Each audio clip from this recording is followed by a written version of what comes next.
Shabbat Shalom, Yasharala. This is the part 10 of our Torah portions covering Genesis 41 to the end of 43. So let's open up with a prayer to our Heavenly Abba. Heavenly Father, high in heaven, hallowed be thy name. Shabbat Shalom. Thank you for allowing us to be here and to fellowship on your Kodesh day. We ask that you send the Ruach to guide this message into excuse me, and to bless us. Oh, excuse me. And to bless us and to anoint us with wisdom and understanding to stay on your set apart path. In the name of Yasha HaMashiach, amen. Excuse me, allergies is bugging me today, but we will endure.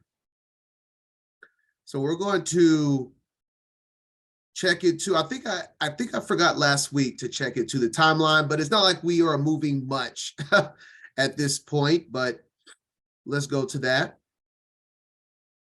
before we get on the reading.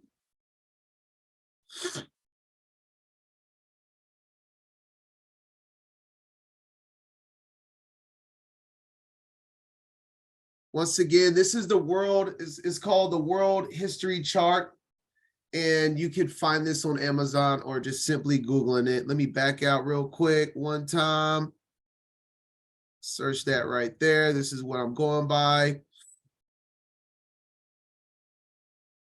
Like I said, this is not to be perfect. This is just to give understanding of where we're at, an idea of the timeline, because it really does help. Okay, so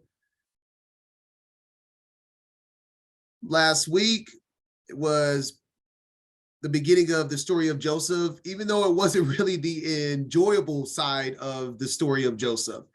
So we're in the time frame, only 17 years old. We see Joseph in prison about this time frame, and imprisoned or thrown in a ditch, sold into slavery, shipped out to Egypt, harassed and attempted rape by a woman, then thrown into Egyptian prison was last week's study. And so it wasn't really an enjoyable side at all, obviously. This week and next week is the come up of Joseph. And for the video picture image I used, it is the dreams, the stars, the moon and the sun, and the sheaf of the barley or whatever crop it was in his dream. And the point of putting that is because now we're at the time of the fulfillment of those prophecies of the beginning of Joseph's reign of overseer in Egypt is this Torah portion, with his brothers coming into Egypt during the famine. Oh, this is where it gets good. And now is the beginning of my favorite part of Joseph, because last week was pretty tough. This is the good part of Joseph's story right here. So we're right around 700 BC is where this story takes place during this Torah portion. All right. We have Genesis 41, and we will start off with verse 1 to 8. And y'all know what's the deal by now. I'll insert stories from the book of Jasher and any precepts that throughout any scripture, but for the most part, it's just going to be the Targum giving more understanding on a verse with the addition of Jasher filling in the holes of a story. There's a lot of Jasher in these next couple of Torah portions. So let's get into it. Like I said, verses 1 through 8, starting off.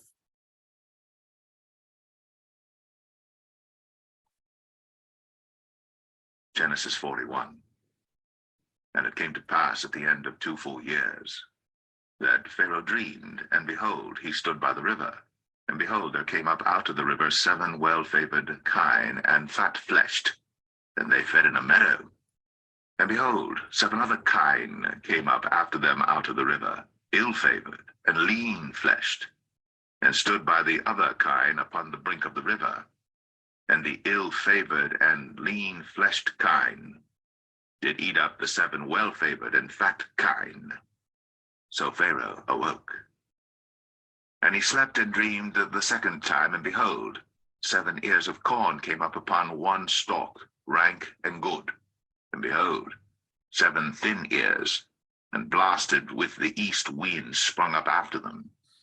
And the 7 thin ears devoured the 7 rank and full ears. And Pharaoh awoke, and behold, it was a dream. And it came to pass in the morning that his spirit was troubled, and he sent and called for all the magicians of Egypt, and all the wise men thereof. And Pharaoh told them his dream, but there was none that could interpret them unto Pharaoh. All right, that was verse 1 through 8. Just one verse in the Targum, the very first verse, 41, verse 1. Just one little hair line I just wanted to point out. As if we remember last week, the end of last week of chapter 40, he told an interpretation to the butler, but the butler forgot him, and that was the will of the Most High, since he leaned on man to rescue him. And I say that because beginning of verse 41, verse 1 in the Targum, it was at the end of 2 years that the remembrance of Joseph came before the word of the Adon. And so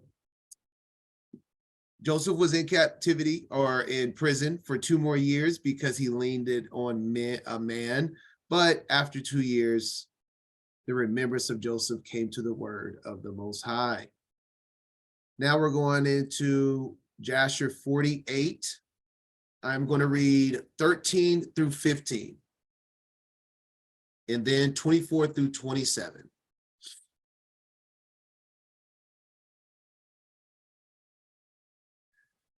And the king commanded that the proclamation should be issued throughout the land of Egypt, saying, it is resolved by the king and his great men that any wise man who knoweth and understand the interpretation of dreams and will not come this day before the king shall die.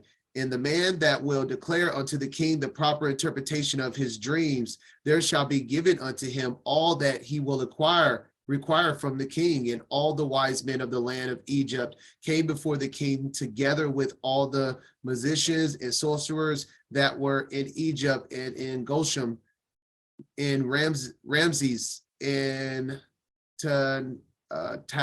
Patches, and Zoar, and in all the places on the borders of Egypt, and they all stood before the king. And all the nobles and the princes and the attendants belonging to the king came together from all the cities of Egypt, and they all sat before the king, and the king related his dream before the wise men and the princes, and all that sat before the king were astonished at the vision. So I'm going to not read 16 through 23, but it's 16 through 23 is them trying to interpret the dream in Pharaoh, knowing that these interpretations were not correct. It did not feel right in his spirit. And so that's what's going on 16 and all these times. They're trying to interpret the dream, and they're doing it falsely. So everyone's trying to figure out Pharaoh's dream. And then now in verse 24, this is chapter 48 of Jasher. And the king heard all the words of the wise men of Egypt and their interpretations of his dreams, and none of them pleased the king. And the king knew in his wisdom that they did not altogether speak correctly in all these words.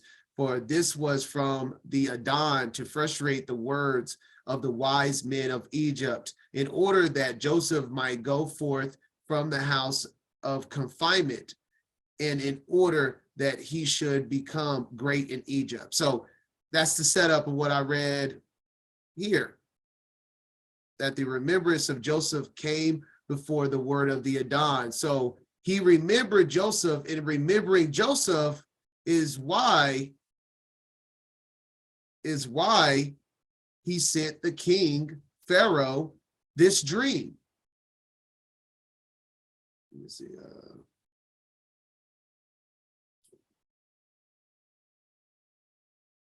Where am I? Where am I? I lost my spot. There it is. Yeah. For this was from the Most High to frustrate the words of the wise men of Egypt, in order that Joseph might go forth from the house of confinement. So he remembered him. And so the entire point of sending Pharaoh the dream was to relieve Joseph of being confined in prison. And then obviously all of this is going to be connected with the famine and whatnot coming up, but let's keep going. In order that he should become great in Egypt. And the king saw that none amongst all the wise men and magicians of Egypt spoke correctly to him, and the king's wrath was kindled, and his anger burned within him. And the king commanded that all the wise men and magicians could go out from before him. And they all went out from before the king with shame and disgrace. And we'll stop right there and go back to Genesis chapter 41.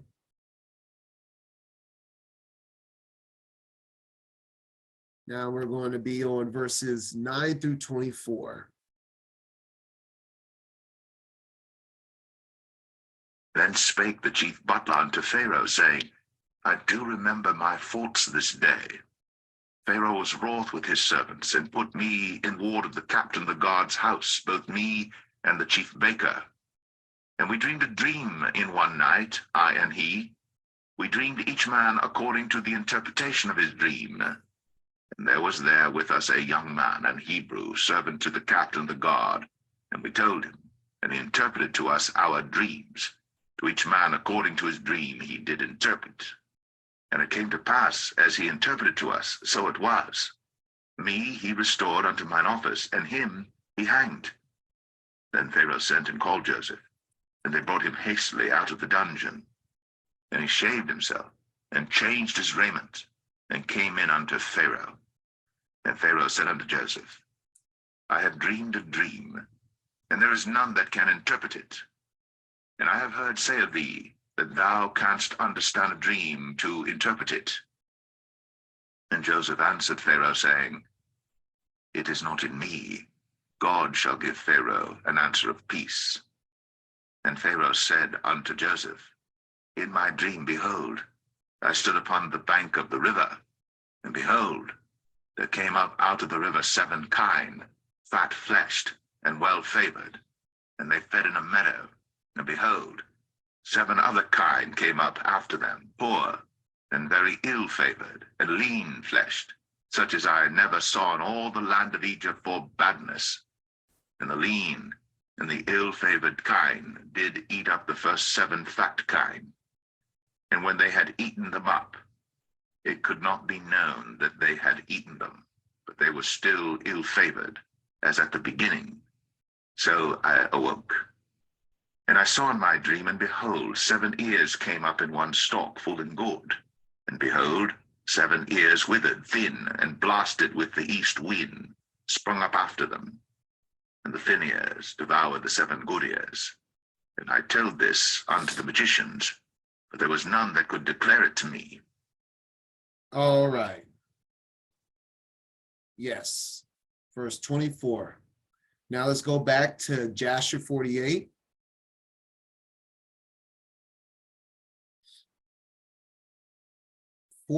through 53. And the king ordered his servants to bring Joseph before him. And the king said unto them, Go to him, and do not terrify him, lest he be confused and will not know to speak properly. And the servants of the king went to Joseph, and they brought him hastily out of the dungeon. And the king's servant shaved him, and he changed his prison garment, and he came before the king. And the king was sitting upon his royal throne in a princely dress girt around with a golden ephod, and the fine gold which was upon it sparkled, and the carbuncle and the ruby and the emerald, together with all the precious stones that were upon the king's head, dazzled the eye. And Joseph wondered greatly at the king. And the throne upon which the king sat was covered with gold and silver and with onyx stones. And it had 70 steps. We touched on this, and we're going to touch on it again about the 70 steps. Very cool story. And it was their custom throughout the land of Egypt that every man who came to speak to the king, if he was a prince or one that was estimable in the sight of the king, he ascended to the king's throne as far as the 31st step, and the king would descend to the 36th step and speak with him. If he was one of the common people, he ascended to the 3rd step, and the king would descend to the 4th and speak to him. And their custom was, moreover, that any man who understood to speak in all the 70 languages, he ascended the 70 steps and went up and spoke till he reached the king. And any man who could not complete the 70, he ascended as many steps as the languages which he knew to speak in. And it was customary in those days in Egypt that no one should reign over them, but who understood to speak in the 70 languages. And when Joseph came before the king, he bowed down to the ground before the king, and he ascended to the 3rd step. And the king sat upon the 4th step and spoke with Joseph. We're going to 53. And the king said unto Joseph, I dreamed a dream, and there is no interpreter to interpret it properly. And I commanded this day that all the musicians of Egypt and the wise men thereof should come before me. And I related my dreams to them, and no one has properly interpreted them to me.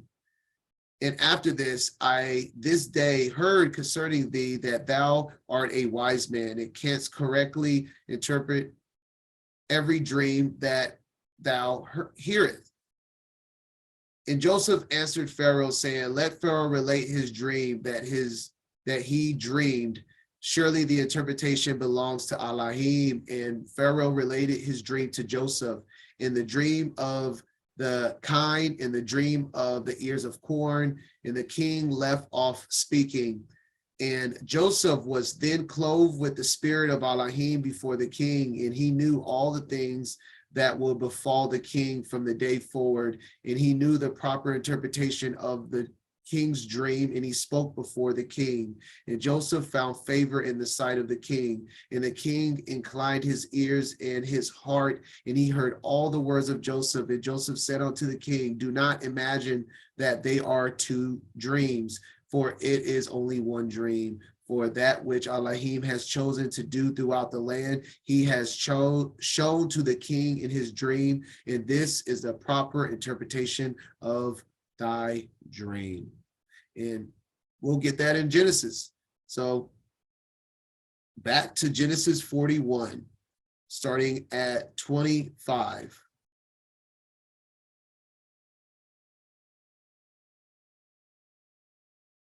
So we're at verse 25. Now we're going to read 25 to 36, the interpretation of Pharaoh's dream. And Joseph said unto Pharaoh, the dream of Pharaoh is one. God hath shown Pharaoh what he is about to do.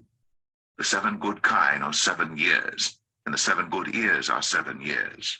The dream is one. And the 7 thin and ill-favored kine that came up after them are 7 years.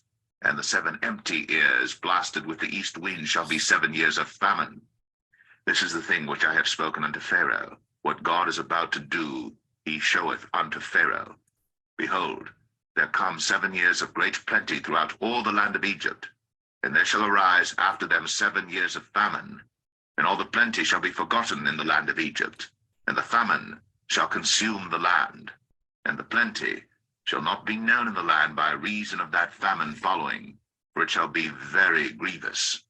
And for that the dream was doubled unto Pharaoh twice. It is because the thing is established by God, and God will shortly bring it to pass. Now therefore let Pharaoh look out a man discreet and wise, and set him over the land of Egypt. Let Pharaoh do this, and let him appoint officers over the land, and take up the 5th part of the land of Egypt in the 7 plenteous years, and let them gather all the food of those good years that come, and lay up corn under the hand of Pharaoh, and let them keep food in the cities. And that food shall be for store to the land against the 7 years of famine, which shall be in the land of Egypt, that the land perish not through the famine. All right. So much details in the little stories here. So we're going to keep going back and forth with Jasher. So getting into more details, we're going back to Jasher 48, reading 62 to 66.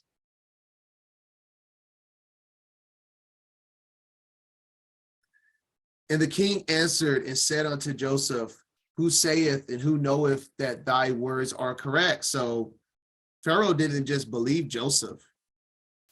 And he said unto the king, this shall be a sign for thee respecting all my words, that they are true, and that my advice is good for thee. Behold, thy wife sitteth this day upon the stool of delivery, and she will bear thee a son, and thou wilt rejoice with him. When thy child shall have gone forth from his mother's womb, thy firstborn son that has been born these 2 years back shall die, and thou wilt be comforted in the child that will be born unto thee this day. And Joseph finished speaking these words to the king, and he bowed down to the king and went out. And when Joseph had gone out from the king's presence, those signs which Joseph had spoken unto the king came to pass on that day. And the queen bare a son on that day, and the king heard the glad tidings about his son, and he rejoiced. And when the reporter had gone forth from the king's presence, the king's servants found the firstborn son of the king fallen dead upon the ground. And there was great lamentation and noise in the king's house. And the king heard it, and he said, what is the noise and lamentation that I have heard in the house? And they told the king that his firstborn son had died. Then the king knew that all Joseph's words that he had spoken were correct. And the king was consoled for his son by the child that was born to him on that day, as Joseph had spoken. So Joseph just out here spitting facts, knowing what's up.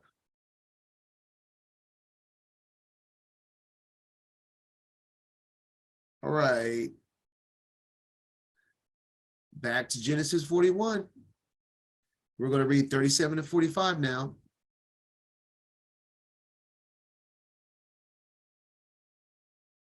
And the thing was good in the eyes of Pharaoh, and in the eyes of all his servants. And Pharaoh said unto his servants, can we find such a one as this is, a man in whom the Spirit of God is? And Pharaoh said unto Joseph, forasmuch as God hath shown thee all this, there is none so discreet and wise as thou art. Thou shalt be over my house, and according unto thy word shall all my people be ruled. Only in the throne will I be greater than thou. And Pharaoh said unto Joseph, see, I have set thee over all the land of Egypt. And Pharaoh took off his ring from his hand, and put it upon Joseph's hand, and arrayed him in vestures of fine linen, and put a gold chain about his neck. And he made him to ride in the second chariot which he had. And they cried before him, bow the knee. And he made him ruler over all the land of Egypt. And Pharaoh said unto Joseph, I am Pharaoh, and without thee shall no man lift up his hand or foot in all the land of Egypt. And Pharaoh called Joseph's name Zaphnath-Paneah, and he gave him to wife Asenath, the daughter of Potipharah, priest of On.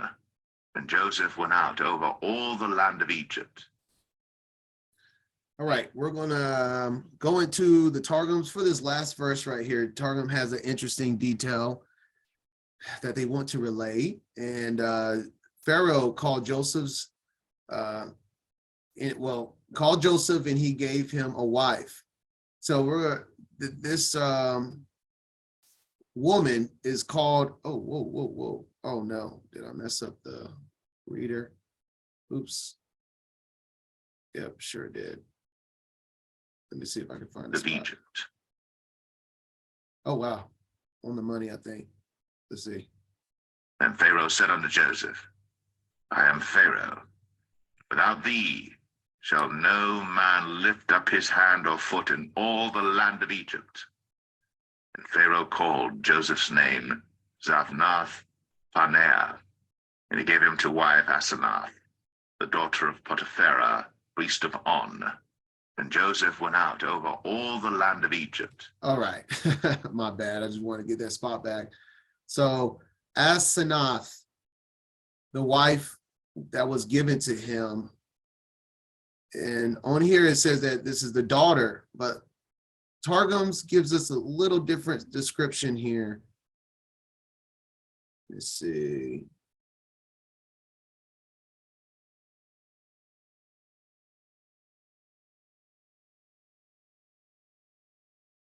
Here we go. Let me make sure, 1 second.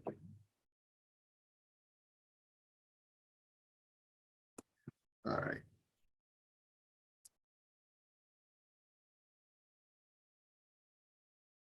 Here we go.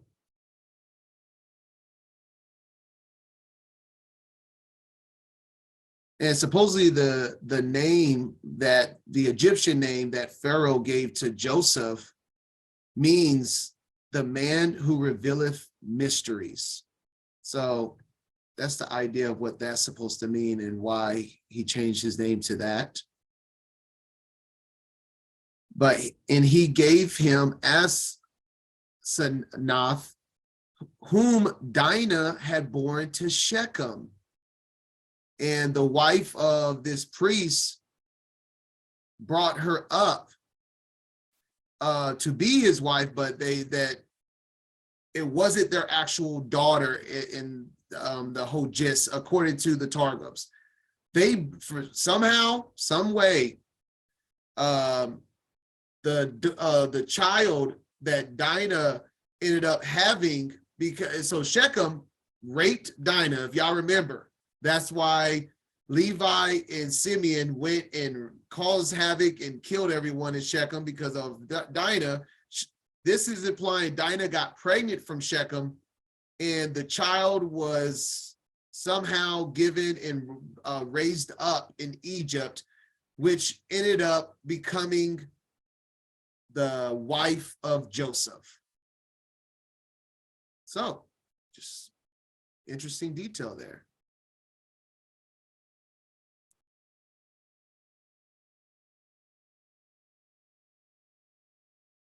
All right, where are we at? So we're Jasher 49.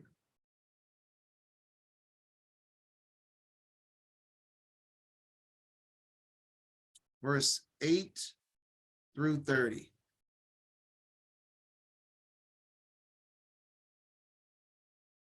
All right. All right, 8 through 30. Let's get it.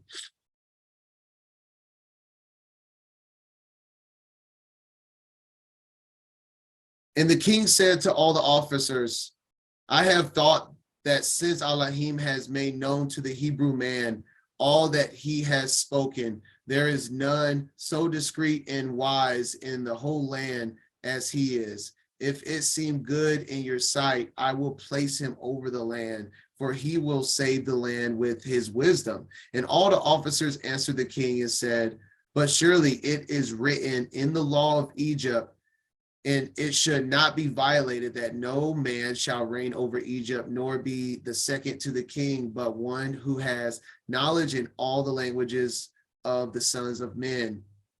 Now, therefore, our Lord and King, behold, this Hebrew man can only speak the Hebrew language. And how then can he be over us, the second under government, a man who not even knoweth our language? Now we pray thee, send for him and let him come before thee and prove him in all things and do as thou see fit. And the king said, it shall be done tomorrow, and the thing that you have spoken is good. And all the officers came on that day before the king. And on that night, the Adon sent one of his ministering angels, and he came into the land of Egypt unto Joseph. And the angel of the Adon stood before Joseph, and behold, Joseph was lying in the bed at night in his master's house in the dungeon, for his master had put him back into the dungeon on the account of his wife. And the angel roused him from his sleep. And Joseph rose up and stood upon his legs. And behold, the angel of the Most High was standing opposite to him. And the angel of the Adon spoke with Joseph and taught him all the languages of man in that night. And he called his name, what's the difference? Joseph. And the angel of the Most High went from him, and Joseph returned and lay upon his bed. And Joseph was astonished at the vision which he saw. And it came to pass in the morning that the king sent forth all his officers and servants, and they all came and sat before the king. And the king ordered Joseph to be brought. And the king's servants went and brought Joseph before Pharaoh. And the king came forth and ascended to the steps of the throne. And Joseph spoke unto the king in all the languages. And Joseph went up to him and spoke unto the king until he arrived before the king in the 70th step. And he sat before the king. And the king greatly rejoiced on the account of Joseph, and all the king's officers rejoiced greatly with the king when they heard all the words of Joseph. And the thing seemed good in the sight of the king and the officers to appoint Joseph to be second to the king over the whole land of Egypt. And the king spoke to Joseph, saying, now thou didst give me counsel to appoint a wise man over the land of Egypt, in order with his wisdom to save the land from the famine. Now therefore, since Elohim has made all this known to thee, and all the words which thou hast spoken, there is not throughout the land a discreet and wise man like unto thee. And thy name no more shall be called Joseph, but that name, and shall be thy name, which, like I said, a man that revealeth mysteries. Thou shalt be second to me, and according to thy word shall be all the affairs of my government. And at thy word shall my people go out and come in. Also from under thy hand shall be my servants, and officers receive their salary, which is given to them monthly. And to thee shall all the people of the land bow down. Only in my throne will I be greater than thou. And the king took off his ring from his hand and put it upon the hand of Joseph. And the king dressed Joseph in princely garment, and he put a golden crown upon his head, and he put a golden chain upon his neck. And the king commanded his servants, and they made him ride in the second chariot belonging to the king, that he went opposite to the king's chariot. And he caused him to ride upon a great and strong horse from the king's horses, and to be conducted through the streets of the land of Egypt.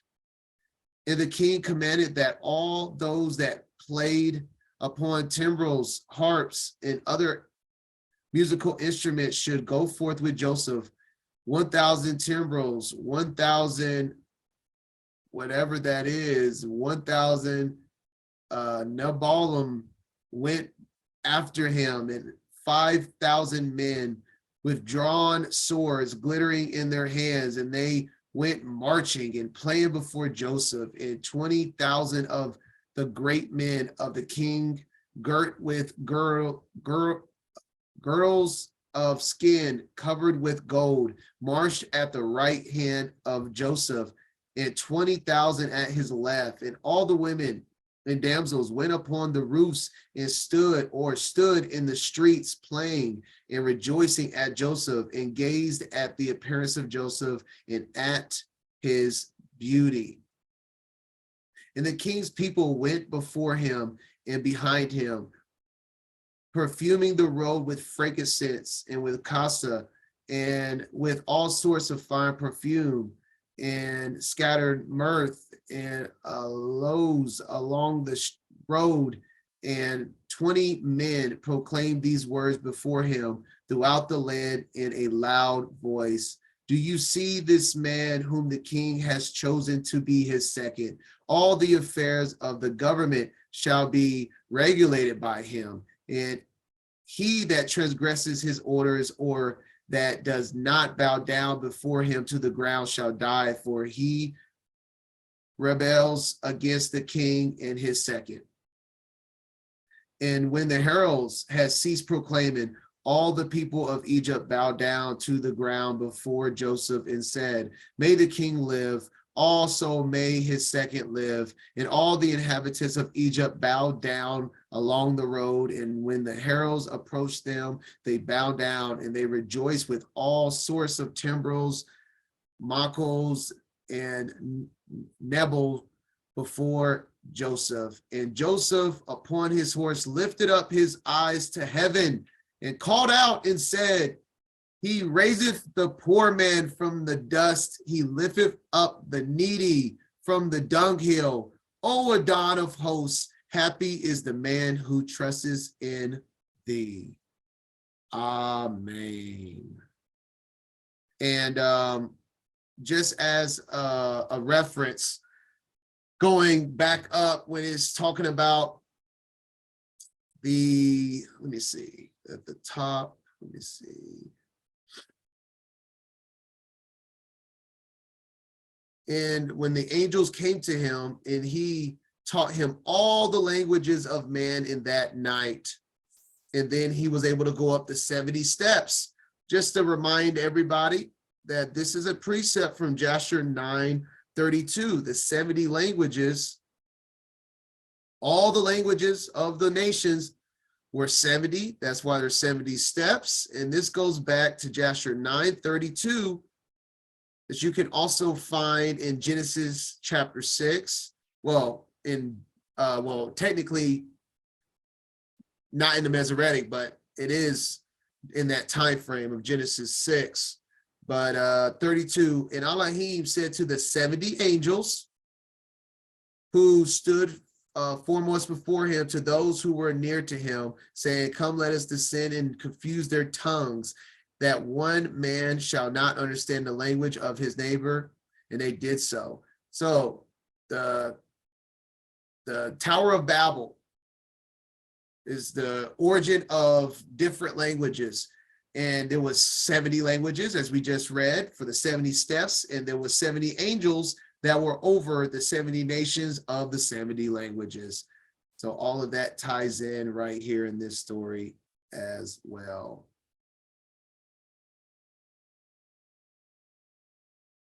All right. Now we're going to finish off chapter 41.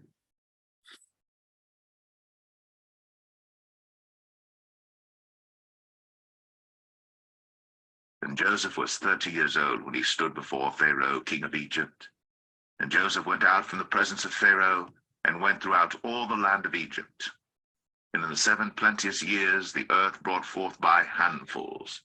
And he gathered up all the food of the 7 years which were in the land of Egypt, and laid up the food in the cities, the food of the field, which was round about every city, laid he up in the same.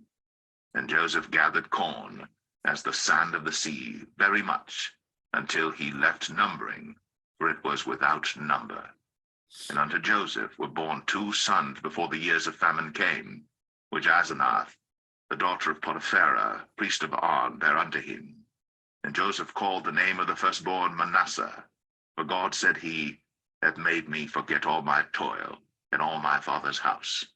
And the name of the second called he Ephraim, for God hath caused me to be fruitful in the land of my affliction. And the 7 years of plenteousness that was in the land of Egypt were ended, and the 7 years of dearth began to come, according as Joseph had said. And the dearth was in all lands, but in all the land of Egypt there was bread. And when all the land of Egypt was famished, the people cried to Pharaoh for bread. And Pharaoh said unto all the Egyptians, Go unto Joseph, what he saith to you, do. And the famine was over all the face of the earth. And Joseph opened all the storehouses, and sold unto the Egyptians, and the famine waxed sore in the land of Egypt. And all countries came into Egypt to Joseph for to buy corn, because that the famine was so sore in all lands. We're going to see there's some interesting timeline. We're going to talk about it later with Manasseh. It says that before the famine, and so let's even say the earliest of Manasseh is like right when he gets his wife, when he gets it, like right after he becomes second to the throne, he gets a wife. Let's say Manasseh's born right in that same year. That means Manasseh, at least the 7 years of plenty, was 7 years old at the most. And Joe, just hold on to that thought, and we'll talk about it later when it comes to the scripture. All right, so we're going into chapter 42 now. We're going to read verses 1 through 6.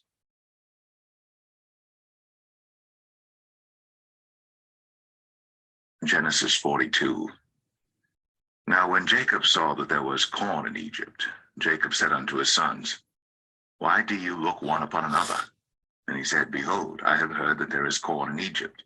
Get you down thither, and buy for us from thence, that we may live and not die. And Joseph's 10 brethren went down to buy corn in Egypt. But Benjamin, Joseph's brother, Jacob sent not with his brethren, for he said, Lest peradventure mischief befall him.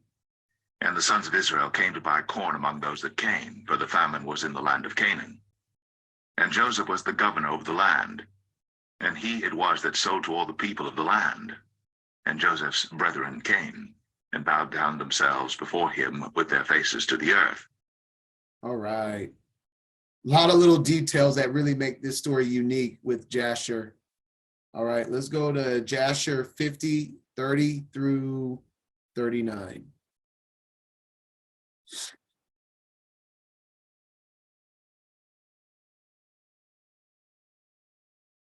And all the inhabitants of the land of Canaan and the Philistines, and those beyond the Jordan, and the children of the east, and all the cities of the lands far and nigh, heard that there was corn in Egypt, and they all came to Egypt to buy corn, for the famine prevailed over them. And Joseph opened the stores of corn and placed officers over them, and they daily stood and sold to all that came. And Joseph knew that his brethren also would come to Egypt to buy corn, for the famine prevailed throughout the earth. And Joseph commanded all his people that they should cause it to be proclaimed throughout the land of Egypt, saying, It is the pleasure of the king, of his second, and of their great men, that any person who wishes to buy corn in Egypt shall not send his servants to Egypt to purchase, but his sons, and also any Egyptian or Canaanite who shall come from any of the stores from buying corn in Egypt, and shall go and sell it throughout the land, he shall die. For no one shall buy but for the support of his household. So man, the details that you may not think about ever before, but remember, anytime in the, like, let's say, for example, when Abraham wanted to get Isaac a wife, he sent his servant. They had plentiful servants. Heck, when they took down Shechem, they brought in more servitude, those that are in servitude to them. And so doesn't this makes more sense why just the sons of Jacob went and they didn't send nobody else. Even their servants didn't go side by side. to help them carry more back. And all of this gives, clarity in the book of Jasher. Continuing. And any man leading 2 or 3 beasts shall die, for a man shall only lead his own beast. And Joseph placed sentinels at the gates of Egypt and commanded them, saying, any person who may come to buy corn, suffer him not to enter until his name, in the name of his father, in the name of his father's father, be written down, and whatever is written by day. And whatever is written by day, send their names unto me in the evening, that I may know their names. And Joseph placed officers throughout the land of Egypt, and he commanded them to do all these things. And Joseph did all these things and made these statutes in order that he might know when his brethren should come to Egypt to buy corn. And Joseph's people caused it daily to be proclaimed in Egypt according to these words and statutes which Joseph had commanded. And all the inhabitants of the east and west country and all of all the earth heard of the statutes and regulations which Joseph had enacted in Egypt. And the inhabitants of the extreme parts of the earth came, and they bought corn in Egypt day after day, and then went away. And all the officers of Egypt did as Joseph had commanded. And all that came to Egypt to buy corn, the gatekeepers would write their names and their fathers' names, and daily bring them in the evening before Joseph. This is all kind of crucial information before they come to kneel before Joseph, right? It puts all of this in perspective of why they went alone, why no servants came, and we're going to see also why is also the details of this story is why he calls them spies, not just out of nowhere, but there's details to this. All right.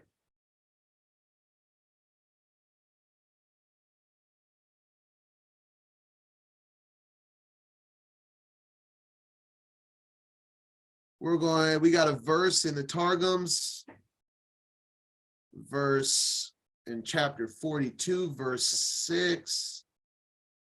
Let me see, verse 6.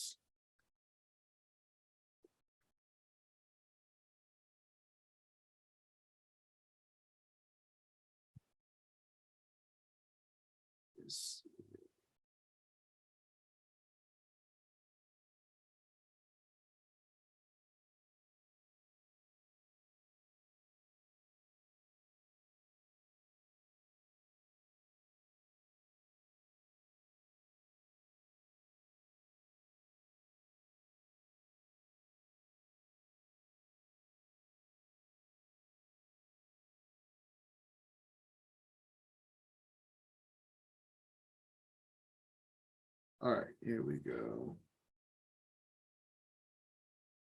All right. This is verse 6 of chapter 42. And Joseph was ruler over the land, and he knew that his brethren had come to buy, for he had appointed notaries at the gates of the city to register daily of everyone who came, his name in the name of his father, and it was who sold corn to all the people of the land. And the brethren of Joseph came, and they looked through all the streets and public places and hospices, but could not find him. And they came unto his house and worshiped him with their faces to the ground. So I'll just showing the Targum is just another witness of what we just read. That isn't in like the Masoretic KJV, but just the fact that Joseph set this up so he could find his brothers when they came into Egypt. All right. Back in Genesis 42, we're going to cover 7 through 17.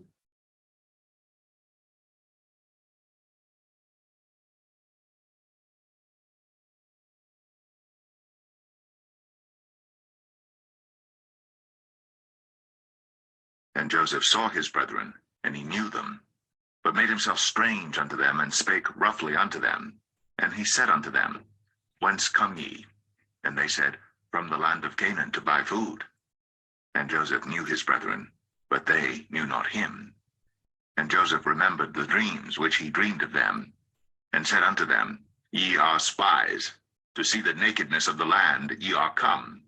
And they said unto him, Nay, my lord, but to buy food are thy servants come. We are all one man's sons, we are true men, thy servants are no spies. And he said unto them, Nay, but to see the nakedness of the land ye are come. And they said, Thy servants are 12 brethren, the sons of one man in the land of Canaan. And behold, the youngest is this day with our father, and one is not. And Joseph said unto them, That is it that I spake unto you, saying, Ye are spies. Hereby ye shall be proved. By the life of Pharaoh ye shall not go forth hence, except your youngest brother come hither. Send one of you, and let him fetch your brother, and ye shall be kept in prison, that your words may be proved, whether there be any truth in you, or else by the life of Pharaoh, surely ye are spies. And he put them all together into ward 3 days. All right, so we're going to look into that. This isn't random. It's just the details are not written in Genesis, it's written in Jasher of why he's accusing them of being spies. It just isn't random here. So let's go into it. Jasher 51. Yeah, 51.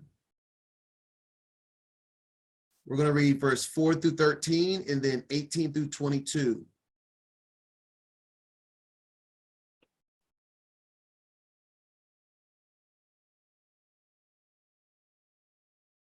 And Jacob, their father, commanded them, saying, When you come into the city, do not enter together in one gate on account of the inhabitants of the land. And the sons of Jacob went forth, and they went to Egypt, and the sons of Jacob did all as their father had commanded them. And Jacob did not send Benjamin, for he said, lest an accident might befall him on the road like his brother. And 10 of Jacob's sons went forth. And while the sons of Jacob were going on the road, they repented of what they had done to Joseph. And they spoke to each other, saying, We know that our brother Joseph went down to Egypt, and now we will seek him where we go. And if we find him, we will take him from his master for a ransom, and if not, by force, and we will die for him. So, wow. Not mentioned, right? And this is actually that was a little snippet of what we read when it says,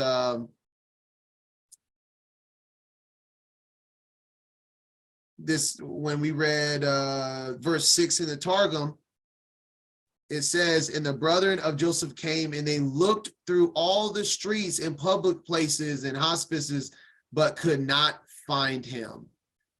So once again, the Targums is a great witness for the book of Jasher, because they did go into the city to look for Joseph of Egypt. They repented, and they were all on the same accord that they wanted to redeem their brother if they could find him. So that is what happened. But let's continue. All right, where are we at? Make sure. All right, so this is 4 through 13.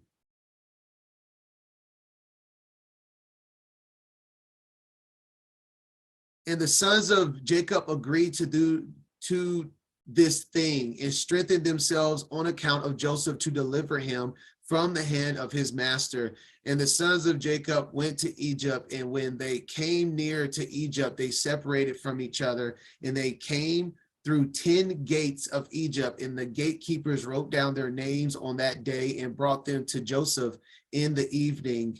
And Joseph read the names from the hand of the gatekeepers of the city, and he found that his brethren had entered at the 10 gates of the city. And Joseph at that time commanded that it should be proclaimed throughout the land of Egypt, saying, Go forth, all ye store guards, close all the corn stores, and let only one remain open, that those who come may purchase from it. And all the officers of Joseph did so at that time, and they closed all the stores and left only one open. And Joseph gave the written names of his brethren to him that was set over the open store, and said unto him, whosoever shall come to thee to buy corn, ask his name, and when men of these names shall come before thee, seize them and send them. And they did so. And when the sons of Jacob came into the city, they joined together in the city to seek Joseph before they bought themselves corn. And they went to the walls of the harlots. This is funny to me, because they keep calling Joseph a good-looking man in different ways. And it almost is like establishing it in another way, that the first place they went to was the walls of harlots. They're thinking that out of all the things Joseph could be, he will be used as a man harlot, like, just funny. And they sought Joseph in the walls of harlots for 3 days, for they thought that Joseph would come in the walls of harlots, for Joseph was a comely and well-favored. And the sons of Jacob sought Joseph for 3 days, and they could not find him. Okay. And the man who was set over the open store sought for those names which Joseph had given him, and he did not find them. And then we're going to go down to verse 18 through 22, same chapter, chapter 51.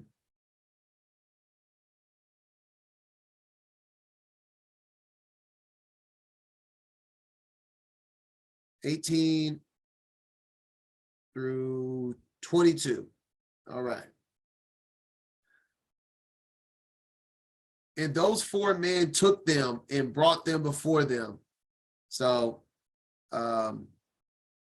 they were, to summarize, not to read every little thing, Joseph sent guards throughout the city to find his brethren, and then they found them.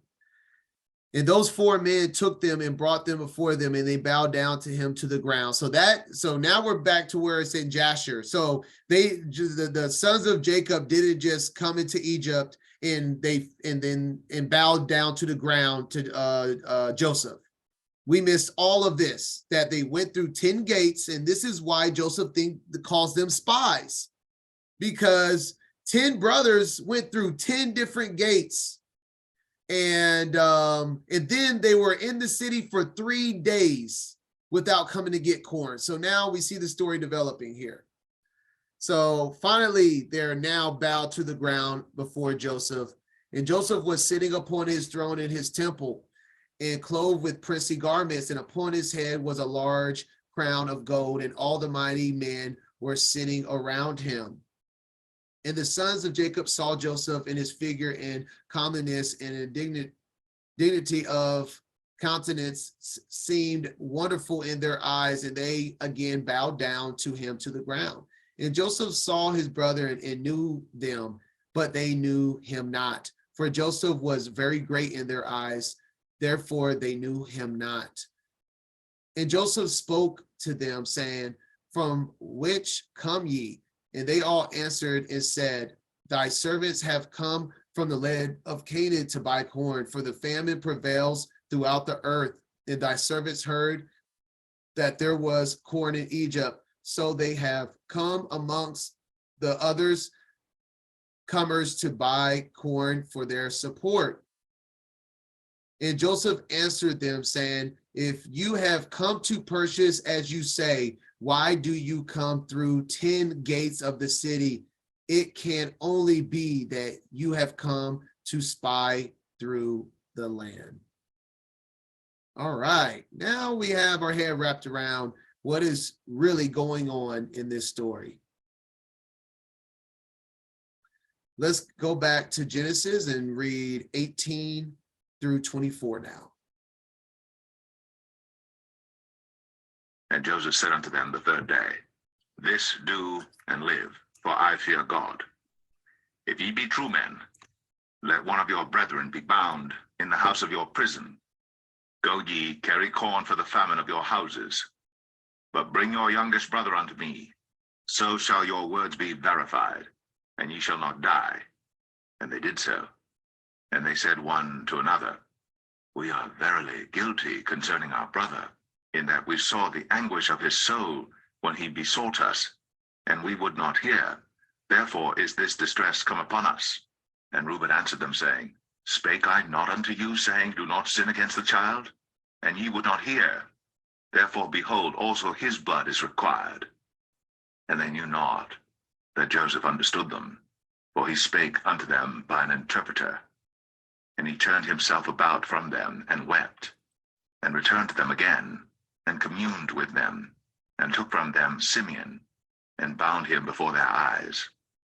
Then Joseph commanded to fill their sacks with corn, and to restore every man's money into his sack, and to give them provision for the way. And thus did he unto them. All right, we're going to stop right there. Oh, I actually went one verse over, but not that big of a deal. All right, we're going to see. So we have, they think this is this is them paying the price of what they did to Joseph, is what's going on. That's why they said to one another, we are verily guilty concerning our brother. They feel like they're about to pay the price. That's what's going on here.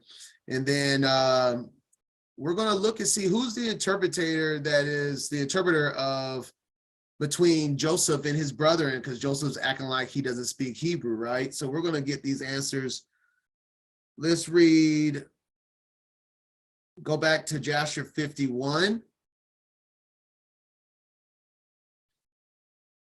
37 through 44. And Joseph called to 70 of his mighty men, and he said unto them, Take these men and bring them into the ward. And the mighty men took the 10 men, they laid hold of them and put them in the ward, and they were in the ward 3 days. Oh, oops. Yeah, I don't need to read it. I meant 37. We don't need to read that again. So they was in the ward. Okay. Joseph went out from them and came into the chamber. Oh, wait. I want to make sure.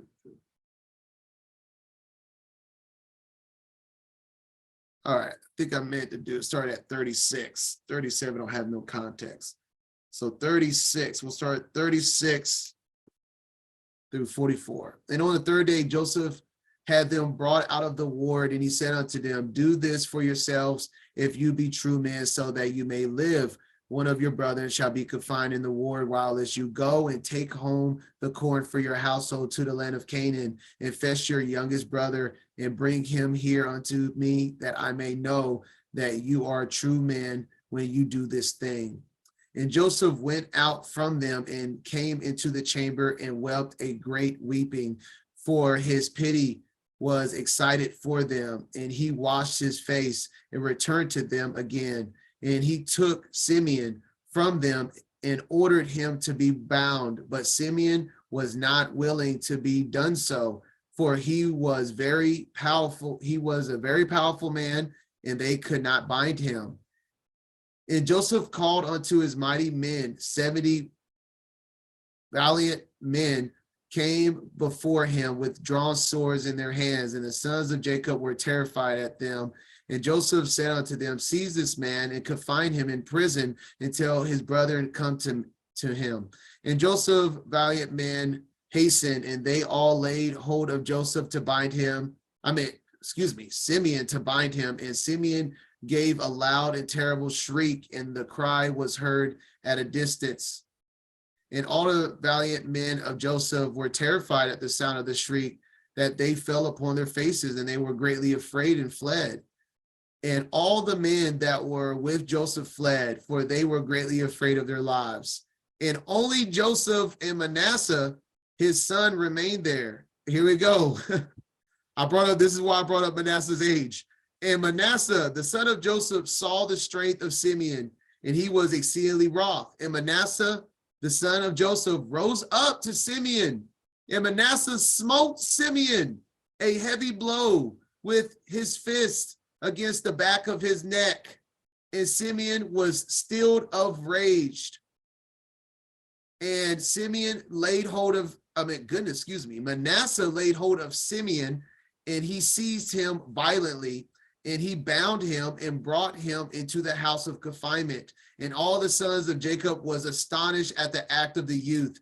And Simeon said unto his brethren, none of you must say that this is the smiting of an Egyptian, but it is the smiting of the house of my father. And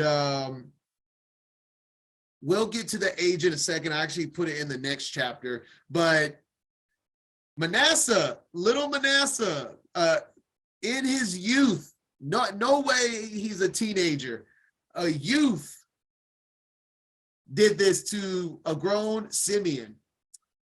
These times were different times, and the strength of men at this time was different as well, as we saw with Levi and Simeon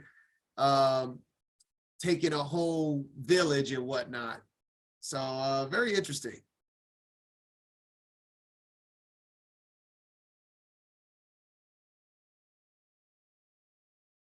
And let me see here, 44. And then we're going to go to the Targum,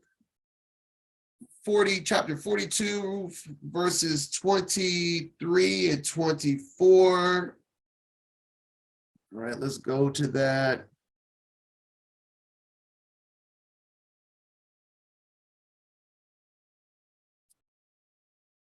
Let's see.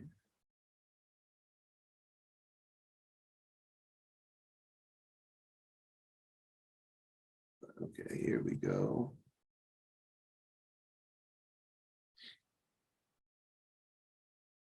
All right, 23 and 24.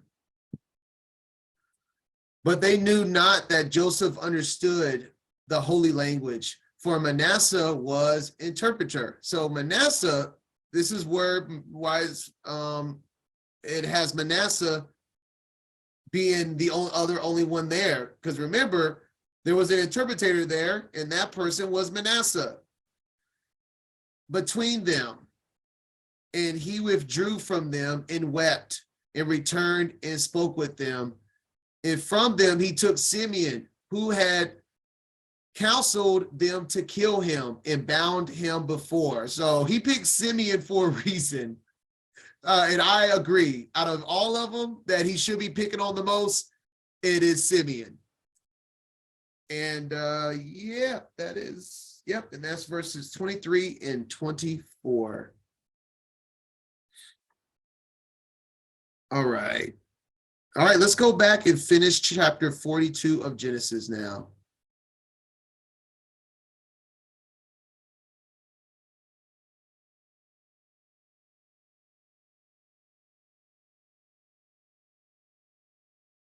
And they laded their asses with the corn, and departed thence. And as one of them opened his sack to give his ass provender in the inn, he espied his money, for behold, it was in his sack's mouth. And he said unto his brethren, my money is restored, and lo, it is even in my sack. And their heart failed them, and they were afraid, saying one to another, what is this that God hath done unto us?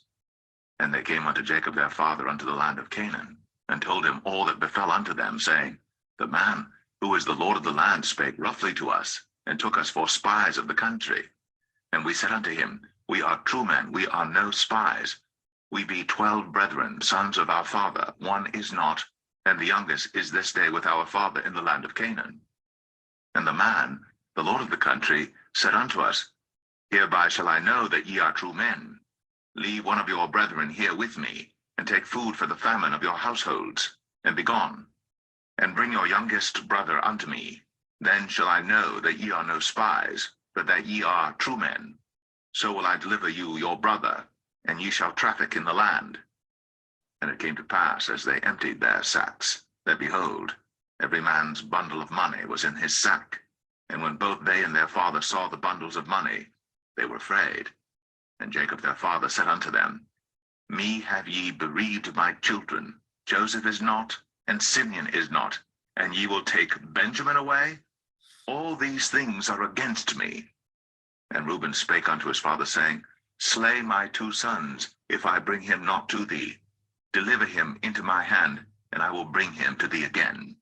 And he said, My son shall not go down with you, for his brother is dead, and he is left alone. If mischief befall him by the way in the which ye go, then shall ye bring down my gray hairs with sorrow to the grave. All right. So they go home and they still have all their money with the corn. So it makes them paranoid, like they're going to think we stole it or something when we didn't mean to do that. They didn't want their money because they wanted to be fair and buy it. And then, of course, Jacob's upset because the situation is worse. And at the end of the chapter, he's refusing to allow them to take Benjamin. All right, so let's go to the book of Jasher, chapter 51, just verses 51 and 52. And Joseph said unto them, surely, so this is the way back before they get to their father. After Levi, because it's actually Levi that finds their, not a super important detail, but Levi finds out that they have still their money with the corn, and they are like, oh my goodness, this is not how it's supposed to go. Now we're scared to go back. And Judah 51 said unto them, surely we are guilty sinners before the Adon our Elohim in having sold our brother. So once again, they said it in Egypt in front of Joseph, and Judah brings it up again. They are feeling convicted hardcore that everything is not working out because of Joseph. And they're kind of true, but Joseph's the one setting them up is the irony of it. Our own flesh. And wherefore do you say, where is the Adon's kindness with our fathers? And Reuben said unto them, said I not unto you, do not sin against the lad, and you will not listen to me. Now Elohim requires him from us. And how dare you say, where is the Adon's kindness with our fathers? Woo! Reuben is letting them know, whilst you have sinned unto the Most High. Man, this is real life stuff right here. How many times that you're asking, saying, where's the kindness? Where's the love of our Heavenly Father? While people are openly sinning against him. Why is there war? Why is there death? It's because of sin. Everybody wants to put the blame of diseases and war and all the stuff that's going on in the world, but no one says, well, are you keeping his commandments? The Bible tells us, scripture tells us, you will be plagued, you will be cursed, you will be put under hardship, etc., when you transgress the commandments. And this goes for all man, even those that are in the Israelites covenant of the Israelites. Because remember, the 3 sons of Noah all was given at least orderly conduct commandments after they got out the Noah's Ark. All of them had orderly commandments of at least a just way of living, even if you aren't the children of Yasharallah. And so, man, wanted to point this out because this is facts. It's like, how dare you ask for kindness while you openly transgress against our Creator? Check yourself before you wreck yourself, y'all. And just to put a time on this, we go to the next chapter here in 43. So it says the famine was sore in the land, and originally, as we read at the end of 42, Jacob did not allow them to take Benjamin. He said no. He like, y'all are screwing my life up, y'all. All of these bad things keep happening, and I'm not going to allow you to take my youngest and kill him or lose him or whichever in the process while Joseph's already gone. You got Simeon locked up.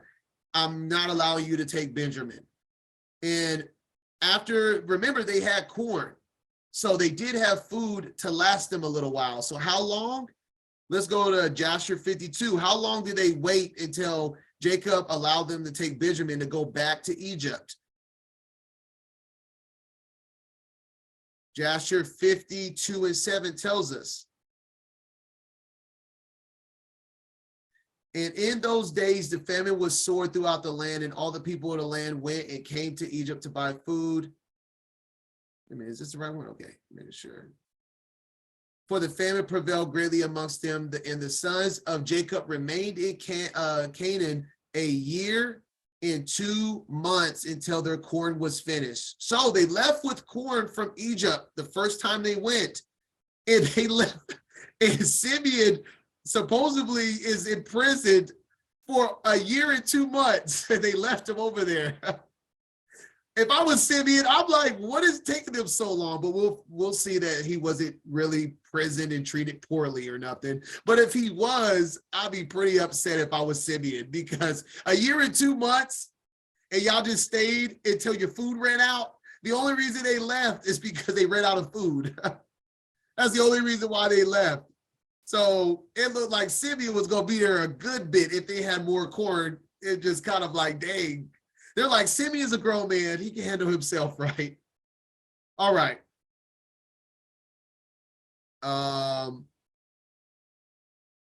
Let's read verses 1 through 14 now in Genesis 43.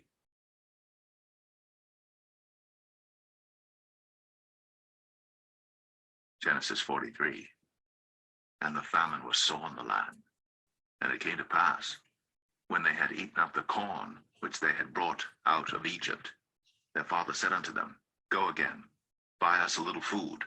And Judah spake unto him, saying, The man did solemnly protest unto us, saying, Ye shall not see my face, except your brother be with you.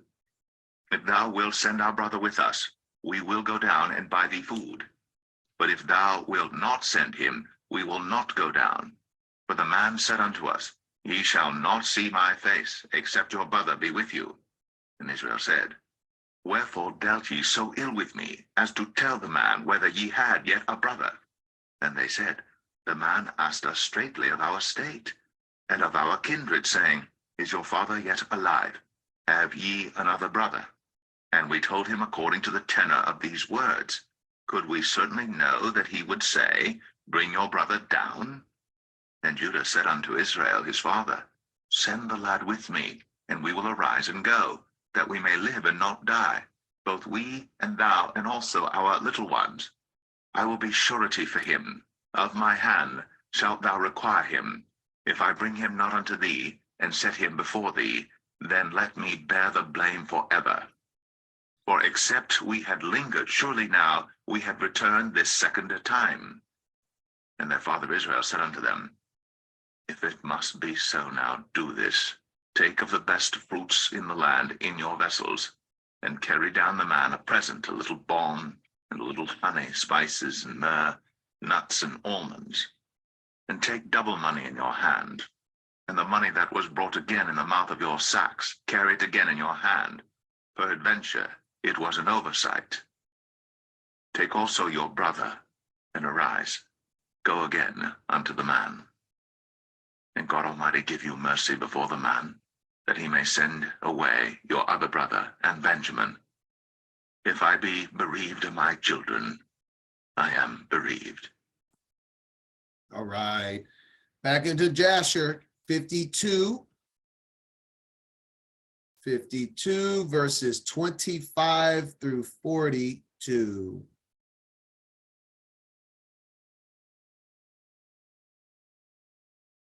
And Jacob strictly commanded his sons concerning Benjamin, saying, Take heed of him in the way in which you are going, and do not separate yourselves from him in the road, neither in Egypt. And Jacob rose up from his sons and spread forth his hands, and he prayed unto the Adon on the account of his sons, saying, O Adon Elohim of heaven and earth, remember thy covenant with our father Abraham, and Father Abraham, remember it with my father Isaac, and deal kindly with my sons, and deliver them not into the hands of the king of Egypt. Do it, I pray thee, O Elohim, for the sake of thy mercies, and redeem all my children and rescue them from Egyptian power and send them their two brothers. And all the wives of the sons of Jacob and their children lifted up their eyes to heaven, and they all wept before the Adon and cried unto him to deliver their fathers from the hand of the king of Egypt. And Jacob wrote a record to the king of Egypt and gave it unto the hand of Judah and into the hands of his sons for the king of Egypt, saying, from thy servant Jacob, son of Isaac, son of Abraham the Hebrew, the prince of Elohim, to the power and wise king, the revealer of secrets, the name that was given to him. So he's literally was calling him by his Egyptian name. King of Egypt, greeting. Be it known to my Lord, the king of Egypt, the famine was sore upon us in the land of Canaan, and I sent my sons to thee to buy us a little food from thee for our support. For my sons surrounded me, and I, being very old, cannot see with my eyes, for my eyes have become very heavy through age, as well as with daily weeping for my son, for Joseph, who was lost from before me. And I commanded my sons that they should not enter the gates of the city when they came to Egypt on account of the inhabitants of the land. And I also commanded them to go about Egypt to seek for my son Joseph. Perhaps they might find him there. And they did so, and thou didst consider them as spies in the land. And so we know that the sons of Jacob spoke about this on the way up there. Obviously, is Jacob just covering for the full story, making sure that the king of Egypt, aka Pharaoh, that he's speaking to, Joseph that he's speaking to, is just understand that everything's okay. We're not spies. This is all they're doing. Continuing. Have we not heard concerning thee that thou didst interpret Pharaoh's dream and didst speak truly unto him? How then dost thou not know in thy wisdom whether my sons are spies or not? Now therefore, my Lord and King, behold, I have sent my son before thee, as thou didst speak unto my sons. I beseech thee to put thy eyes upon him until he is returned to me in peace with his brethren. For dost thou not know, or hast thou not heard that which our Elohim did unto Pharaoh when he took my mother Sarah, and what he did unto Abimelech, king of the Philistines, on account of her, and also what our father Abraham did unto the 9 kings of Elam, how he smote them all with a few men that were with him? And is he's low-key just letting him know there's consequences if you do something to my children. And also what my 2 sons Simeon and Levi did unto the 8 cities of the Amorites, how they destroyed them on account of their sister Dinah, and also on account of their brother Benjamin. They consoled themselves for the loss of his brother Joseph. What will they then do for him when they see the hand of any people prevailing over them for his sake? Dost thou not know, O king of Egypt, that the power of Elohim is with us, and that also Elohim ever heareth our prayers and forsaketh us not all the days?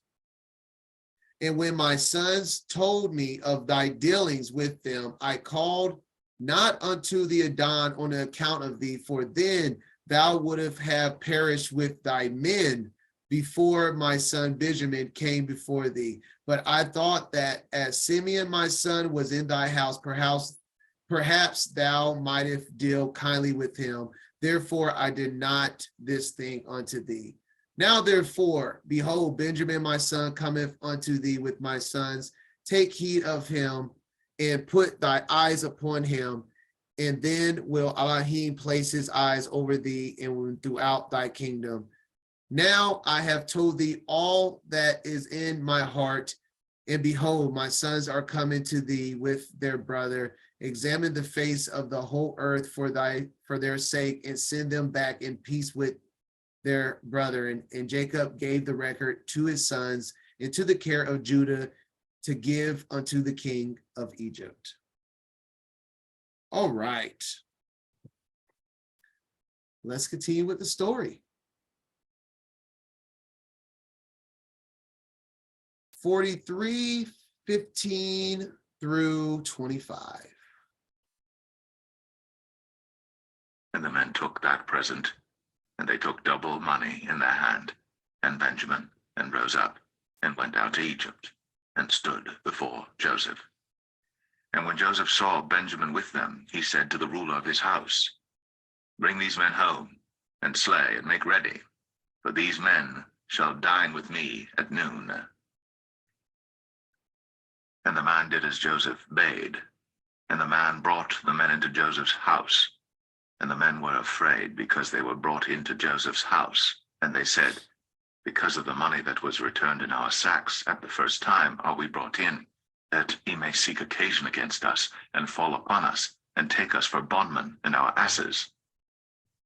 And they came near to the steward of Joseph's house, and they communed with him at the door of the house, and said, O sir, we came indeed down at the first time to buy food, and it came to pass, when we came to the inn, that we opened our sacks, and behold, every man's money was in the mouth of his sack, our money in full weight, and we have brought it again in our hand, and other money have we brought down in our hands to buy food. We cannot tell who put our money in our sacks. And he said, Peace be to you, fear not. Your God, and the God of your father, hath given you treasure in your sacks. I had your money. And he brought Simeon out unto them. And the man brought the men into Joseph's house, and gave them water, and they washed their feet, and he gave their asses provender. And they made ready the present against Joseph came at noon, for they heard that they should eat bread there. All right. So Judah and his brothers went to the steward of Joseph's house. We're going to see who's the steward. Let's go to the Targums. 43 here. Let's see. 43. We're going to read 16 through 23. Let's just find our place marker here. Give me 1 second.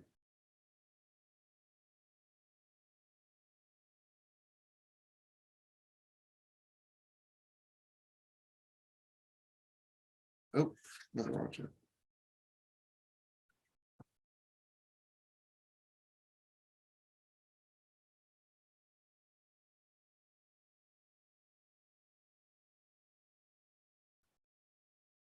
All right, let me see here.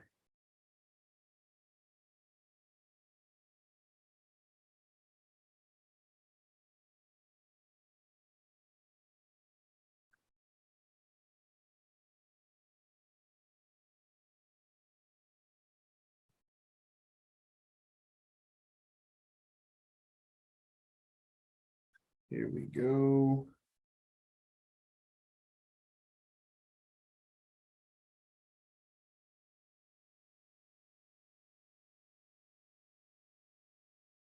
All right. All the way, what I got through 23, huh? Reading, see where the stop point is. All right, so we're reading all of this. Here we go.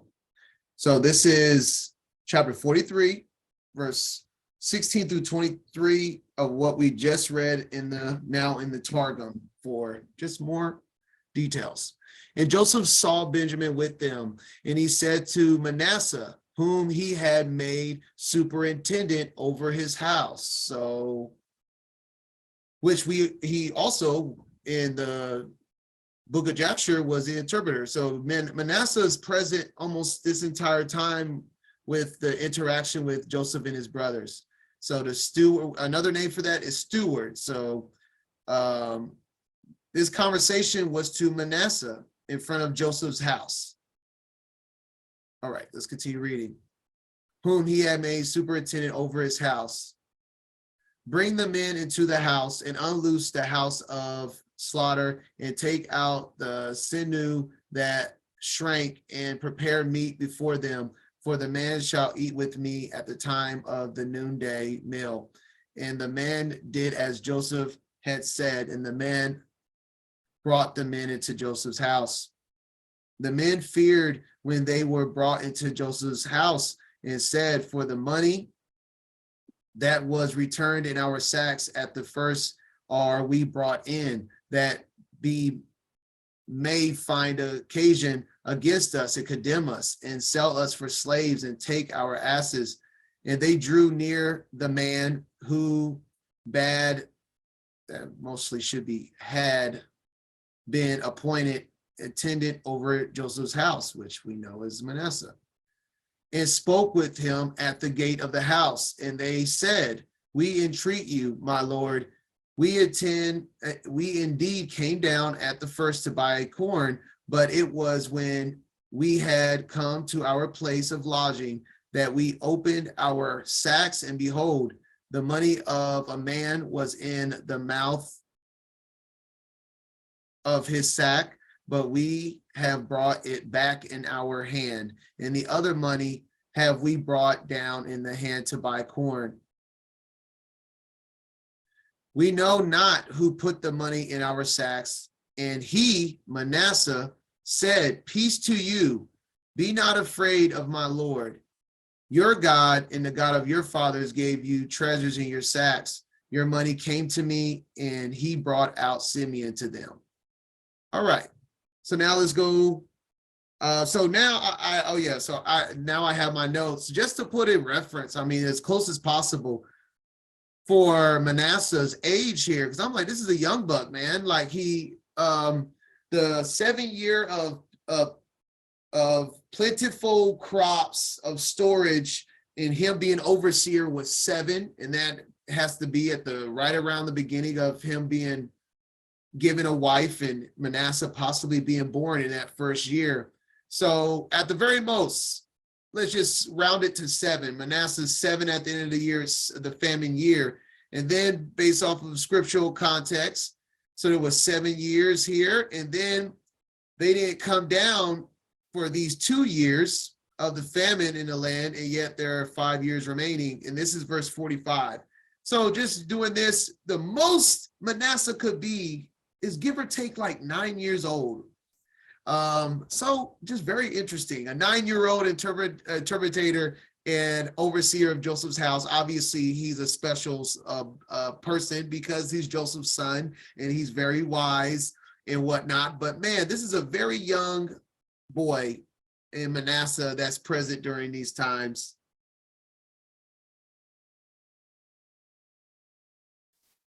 So let's go to Jasher 53, verses 3 through 5.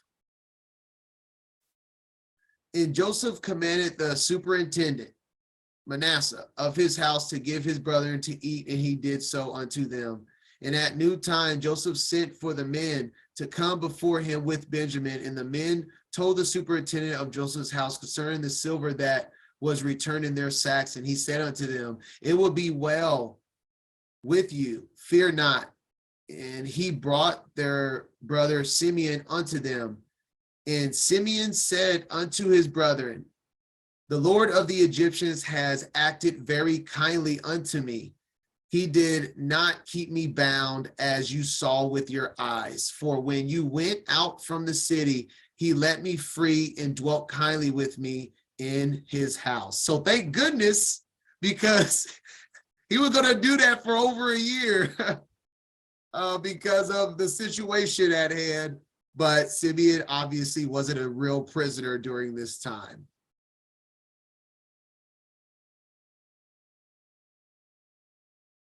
All right, let's finish off 43 now. And when Joseph came home, they brought him the present which was in their hand into the house, and bowed themselves to him to the earth. And he asked them of their welfare, and said, is your father well? The old man of whom ye spake, is he yet alive? And they answered, thy servant our father is in good health, he is yet alive. and they bowed down their heads and made obeisance. And he lifted up his eyes and saw his brother Benjamin, his mother's son, and said, Is this your younger brother, of whom ye spake unto me? And he said, God be gracious unto thee, my son. And Joseph made haste, for his bowels did yearn upon his brother, and he sought where to weep. And he entered into his chamber, and wept there. And he washed his face, and went out, and refrained himself, and said, Set on bread. And they set on for him by himself, and for them by themselves, and for the Egyptians which did eat with him by themselves, because the Egyptians might not eat bread with the Hebrews, for that is an abomination unto the Egyptians. And they sat before him, the firstborn according to his birthright, and the youngest according to his youth. And the men marveled one at another. And he took and sent messes unto them from before him. But Benjamin's mess was 5 times so much as any of theirs. And they drank and were merry with him. All right. The conclusion of 43. We're going to touch on the Targum first, and then finish with the book of Jasher. Let's find my place here.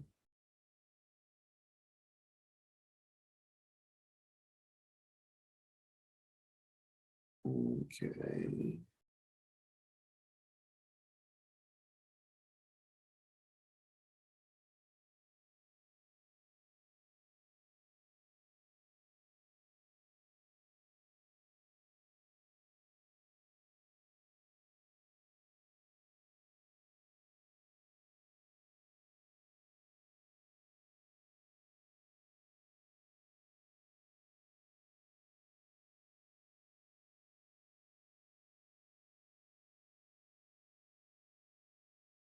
Wait a minute.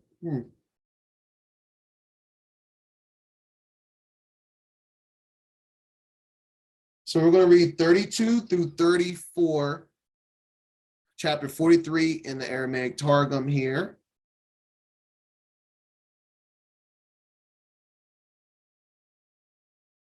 All right. And they sat, all right, all of this. Yeah, all right. And they sat for him by himself, for them by themselves, and for the Egyptians who ate with them by themselves. So they're separating them, everybody. For it was not proper for the Egyptians to eat with the Israelites, because the animals which the Egyptians worshiped, the Israelites ate. Ain't that interesting? So that's why it's an abomination, according to the Targums, is the Israelites ate cows, right? That's where the origin of the golden calf. It's all Egyptian related stuff. And they sat around him, in the greatest according to his majority, in the less according to his minority. For he had taken the silver cup in his hand, and sounding as if divining, he has set in order the sons of Leah on one side, the sons of Zilpah on the other side, the sons of Bilhah on the other side, and Benjamin, the son of Rachel, he ordered by the side of himself. And the men wondered at the other, and he sent portions from his table, and they set them forth from him before them. But Benjamin's portion was larger than the portions of any of them, 5 portions. One was his own portion, 1 portion from himself, 1 from his wife, and 2 from his 2 sons. So 5 is one of the portion belongs to Benjamin. And then Joseph gives his portion to Benjamin, that's 2. And then Joseph gives his wife portion, that's 3. And then his 2 sons, 5. And they drank and were drunken with him, For from the day when they were separated from him, they had not drunk wine, neither he nor they until that day. All right.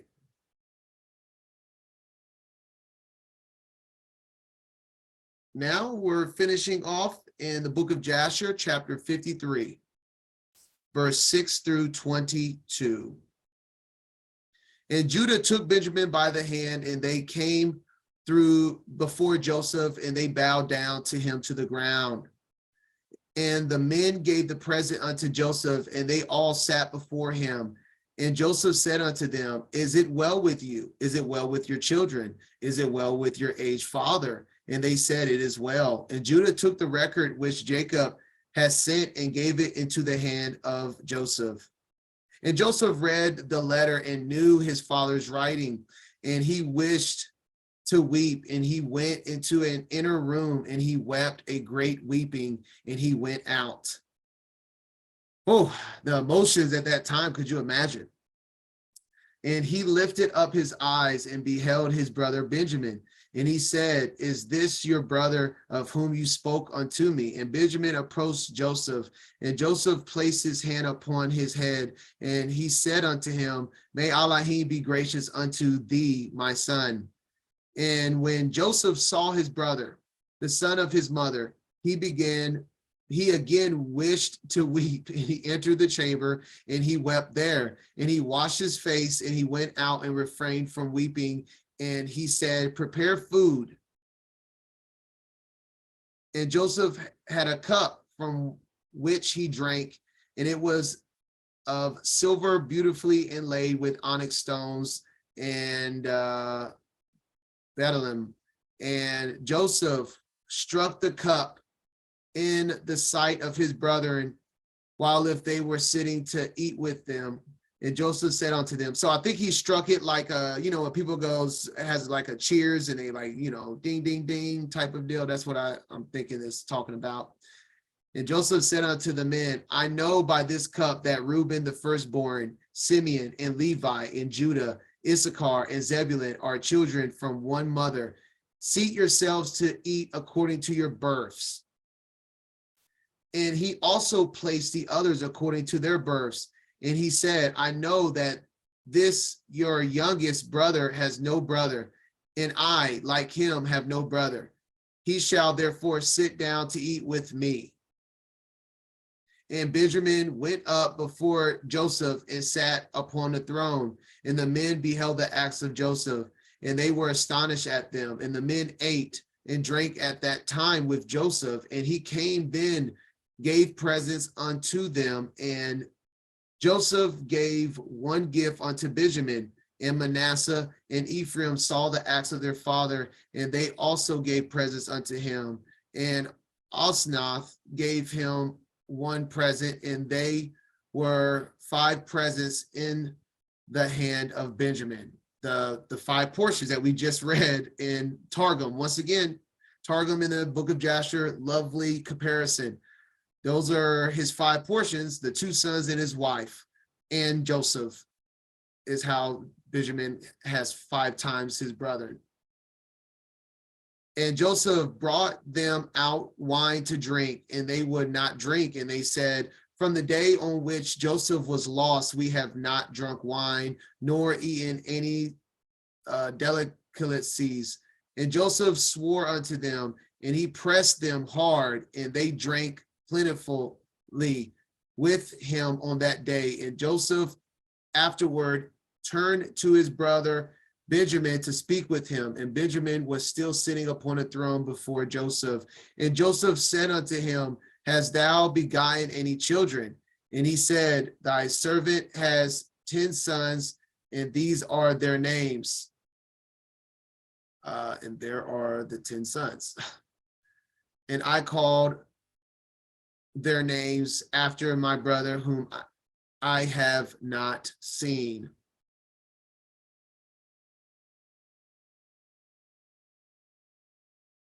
And he ordered them to bring before him his map of stars, whereby, I love this story, by the way, y'all should know that, I'm big on studying the heavens. So this is a pretty cool story for me.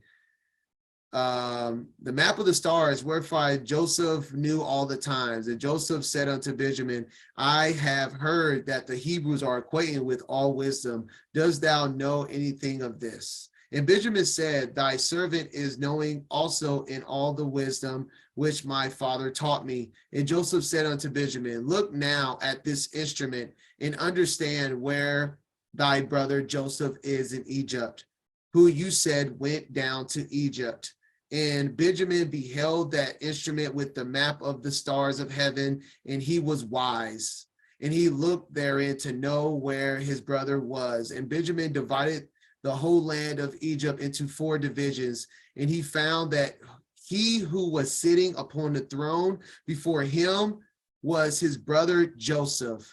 He found out by looking at the heavens.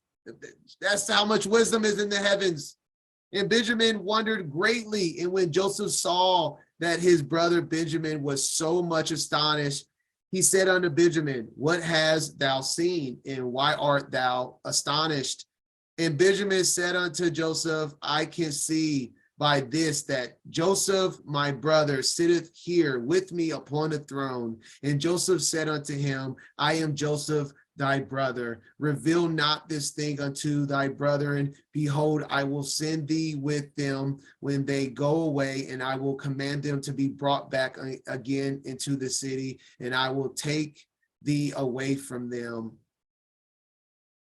And if they dare their lives and fight for thee, then shall I know that they have repented of what they did unto me, and I will make myself known to them. And if they forsake thee when I take thee, then shall thou remain with me, and I will wrangle with them, and they shall go away, and I will not become known to them. Wow. Powerful study and powerful details written in the book of Jasher. Just love it. I love it all. But this is the conclusion of this Torah portion, part 10. We will begin in chapter 44, and obviously going right into the next portion that Joseph just spoke on to Benjamin, that he will send them back and he will bring them back, and we will see what will happen next week. Shabbat Shalom, Yasharallah. Pray this was a blessing. I hope to see y'all next week for a portion.